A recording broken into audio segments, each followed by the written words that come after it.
for watching this video and coming to my channel. My name is Jaclyn if you are new here, and I do videos all about my time as a social work student and now as a social worker. I also throw in some lifestyle videos here and there. So as you can tell by the title of this video, these are my tips for simple living this year in 2021. And I will go more into that in a minute, but I definitely want to bring more personal finance or lifestyle talk to my content and my channel here. I have maybe a couple of videos on my channel now talking about personal finance stuff, and I do get some comments that some of you enjoy that, so that's really awesome. Thank you. But with that being said, I want to take a minute in the beginning of the video to ask that if you do have any requests for social work related videos or any video content in general from me, please feel free to comment them down below. I definitely want to make videos that have information that you all want to watch and get information from. So yeah, like I said, please feel free down below to comment, request ideas. Today's video is going to be all about some simple living tips that I will be doing this year in 2021. And by that I mean things that are just going to help me live a more stress-free life. If I am doing more things that bring me joy and actually use my time, money, energy wisely, then I can have a more stress-free living environment and take things off my plate that are not as worth the energy and the time and the money, and kind of bring more attention into an intentional way of living. Like I mentioned in one of my videos one time that I am on a personal finance journey, kind of just taking over adult things, I guess, and I am in no way a professional whatsoever in any of this stuff, but this is just some things that I hope will give you some motivation and ideas to incorporate into your setting if you see fit. So number one is that there is no need to fill every single space in your home, in your room, anything like that.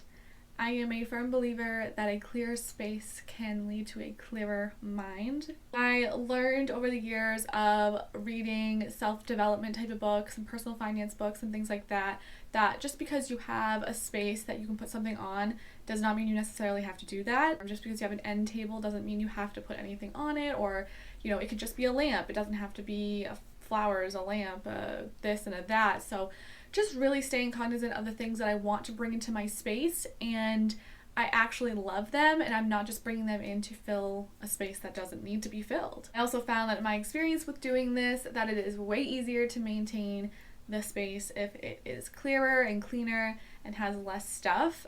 I think that it makes it easier when I get home from work. I do like this 5-minute tidy, and I can just put stuff where it belongs and clean up a little bit and it's done. I maintain it throughout the week better instead of just doing deep cleaning every single time. I have less stuff to work around. So yes, more simple living being simplifying my space. So for my next tip, it's I don't need clothes or items or home decor or anything that other people think I should have. For instance, like trendy clothing pieces. I just found in my experience that is not my style. I like things that are going to be a little bit more timeless. I mean, of course, there's the accessory here and there in clothing piece that may tie into a lot of things, but for the most part, I just found that for myself, I want to be more mindful of my purchases and continue on that journey for myself, because I don't think I need every trendy thing that is going on in the social media world and on Instagram, things of that nature. And that also goes into number 3 for me, which is creating your own style. For years, I've utilized Pinterest boards, Instagram accounts of fashion bloggers, things like that, that really inspire your style and find what you like to wear and what you want to buy. When I started my job in September, I found that I had not as many pieces for workwear as I wanted, and I spend a majority of my week, 5 out of the 7 days a week, at work. So I need more of my wardrobe to be workwear than anything else, because that is what my week usually looks like. I also want to simplify things down, because I was shopping and not really pairing things in my head with the thing I was going to buy at one point. So if I buy things now, I try to think, you know, what is this going to go with in my closet that I already have? Am I going to get a lot of use out of it? Was this on my list of things to come here and get in the first place? So overall, just being more mindful about things can really help simplify life. So number 4 is simplifying by creating routines. Like many people, I have specific things I do the night before to get myself ready for the morning, say get clothes ready for the next day, pack my lunch, that kind of thing. I have a routine for the morning where I wake up and I'm almost on autopilot. I do the similar things each and every day to make my routine go as efficiently as possible. These types of effective routines for you can really help take the stress off of your plate and help keep you organized. But what I also have a routine for at night is winding down and relaxing and getting myself ready to sleep, because I think we've all been there where we've had a really tough day or a really busy, productive day, and your mind is still going from the day and you have a bunch of tabs open in your head, metaphorical tabs, I guess you could call them. And it's kind of hard to slow down and relax. So my routine is, past a certain time, I don't do anything related to my routine for the next morning. At night, I don't do anything related to thinking about work whatsoever. When I was a student in school, one of the most effective things I could do for myself was stopping all schoolwork at 7 p.m.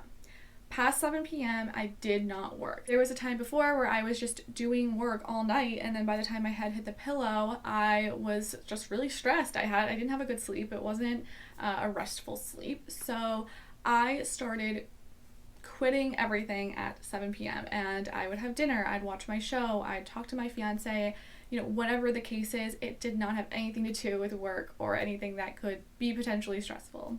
So I highly recommend that if you feel like you're not getting a restful sleep, maybe look into cutting off all work at a certain time.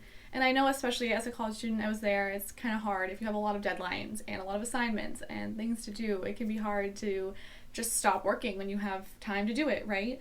But that's where I feel like time management tips could come in useful there. In my experience, a restful sleep was going to make me a better student the next day. I could stay more focused and do my work better. So ultimately, it was a win-win.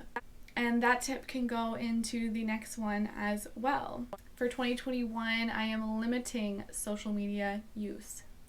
I started this maybe 6 months ago or a little bit more, especially when the pandemic hit. I feel like I stopped using social media as much.